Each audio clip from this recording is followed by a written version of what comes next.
Hello vlog and welcome to my guys. Ituturo ko nga pala kayo sa aming munting bahay sa bundok. Ayan, mga tanong na natatanggap ko. Paano daw nakakit yung tubig dyan at saan namin nilalagay yung aming kotse? Wala kaming problema sa kotse kasi wala kaming kotse. Yung tubig namin galing po dito sa babayan. Ayan, meron kaming dyan, motor. Dati dyan kami nag-iigib. Saka binubuhat namin yung tubig paakyat dyan sa bundok. At saka pag umuulan, napakadulas. Kaya pag na-slide ka dyan, ako, wasak ng buto mo o tanggal ngipin mo. Yan, tingnan nyo si Lola. Mahirapan yan sa pagbaba sa bundok. Saan na ba si Lola? Lola? Andun lang si Lola. Yan, may mga ulam dyan, nag-aabang. So, dyan na part, meron na kaming mga steps, kaya medyo madali lang yung pag-akyat. Pero napakahirap pa rin pag nagbubuhat ka ng tubig na mabigat. Tsaka yan. Galing po dun sa baba yung tubig. Meron kaming dyan, wire pa baba, at saka mayroon ding mga tubo. So, yan yung aming munting bahay.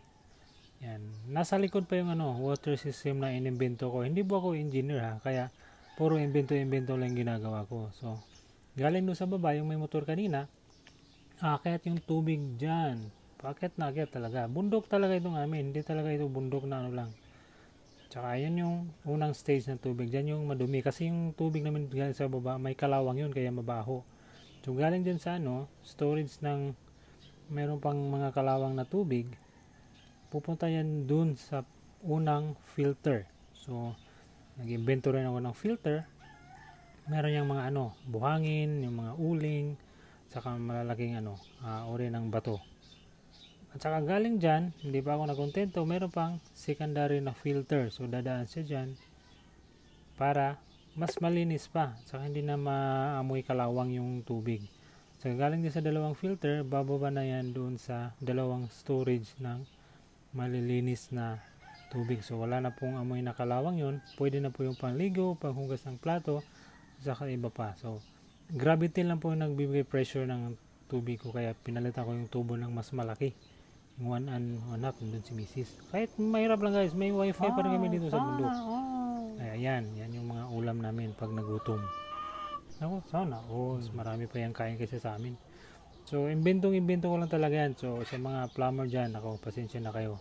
Kasi puro invento lang yun sa akin. Pero, nag-work naman yan. May tubig na, diba?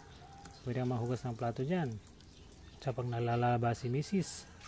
Kaya siya kumukuha ng tubig. Papunta yan dun minsan sa pag ingat-ingat lang kayo pag naglalaba kayo dito sa imong bahay. Kasi pag nahulog kayo dyan sa bangin, ako, hindi na kayo sisikatan ng araw. Napakadelikado ba ito yung bahay namin guys. Kailangan pa namin ipagawa ito. At saka ayan, yung request ni Mrs. Gusto niyang may shower sa loob. Kaya ayan, may shower na. Sana, Ang lamig nga lang, kaya minsan hindi na ako naligo. Kailangan pang magpakulo ng tubig. Yung CR namin may flash na rin. Kaya medyo social, diba? Nasa bundok pero may shower. Sana all. At saka ayan, pinakamakulit sa lahat yung aso namin. Siya yung boss sa loob ng bahay. Kaya lang yung vlog natin for today guys. Sana nagustuhan nyo. Bye!